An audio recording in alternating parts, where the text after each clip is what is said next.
The void is vast, and now, so is the distance between us.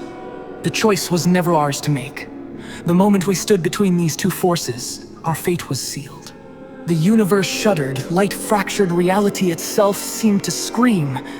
And then, we were torn apart.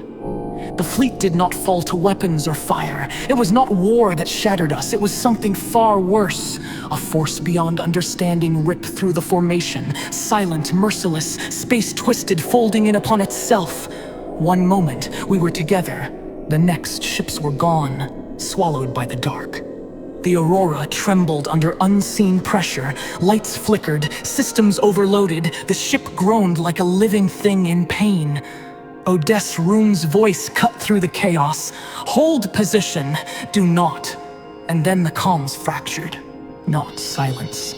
Worse voices overlapping, signals collapsing into nonsense, fragments of distress calls, echoes of words that had not yet been spoken. We are, they took, not alone, gone. They're gone. Talonvere, the strategist of the fleet, slammed his fist against the dead controls. Status, how many ships? Sherry's voice came through in sharp bursts. Odess-Rune, comms are failing. Distortion and static swallowed the rest. Eliasarian, the science officer and artificial intelligence's sympathizer, whispered, "This isn't separation, this is annihilation. We may never find them again." Kalenios, the healer and biotechnologist, gripped the edge of his station, his knuckles white. "We cannot think like that, we must reunite. There has to be a way." But hope was fragile in the void. The Guardians had vanished, their presence withdrawn as suddenly as it had come. And the others, they lingered, watching, waiting. A shudder rippled through the Aurora. The air itself seemed heavier, charged with something unseen. It wasn't just the ship, it was everything. The very fabric of reality groaned under a force beyond comprehension. Hera's voice, usually calm, was edged with strain. Critical system fluctuations detected, attempting recalibration, damage assessment ongoing. Zeus, the guardian of the fleet's energy systems, interjected. "Power fluctuations are destabilizing propulsion. If we do not act, we will drift without control." Artemis, ever the vigilant protector, cut in. "We must regain formation. I am attempting to re-establish links with our lost vessels, but they are scattered beyond effective range." Bostet, monitoring internal security, spoke with measured urgency. "Multiple ships have suffered severe damage. Emergency protocols are in effect, but without direct command intervention, some may not recover."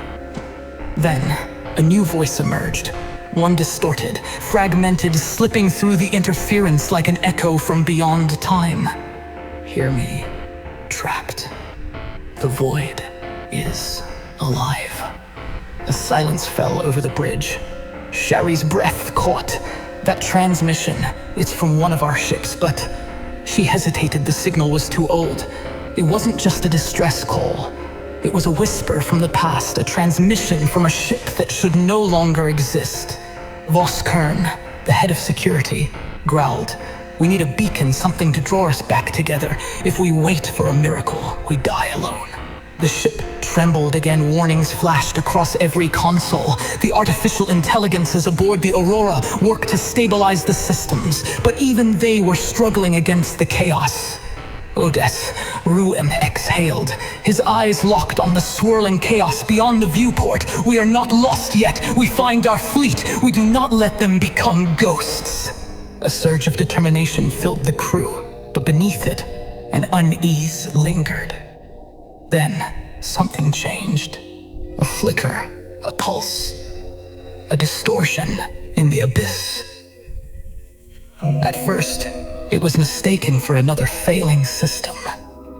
A malfunction, a remnant of the anomaly that had broken them apart. But then, it grew. A thread of light, faint and distant, weaving through the void like a whisper of something greater.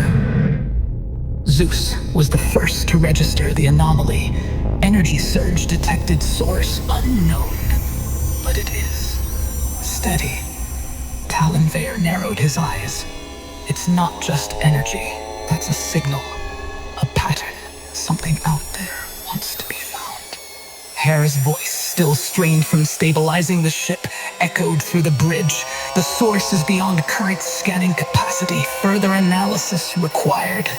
Eliasarine leaned forward. It could be a fragment of our fleet, trying to call out, or it could be something else entirely. Odeth's grip on the console tightened. Whatever it is, it's all we have.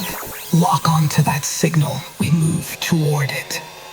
And so, with a fleet fractured, a people divided, and an uncertain fate ahead, the Aurora turned toward the unknown. And somewhere, in the silent abyss, a light still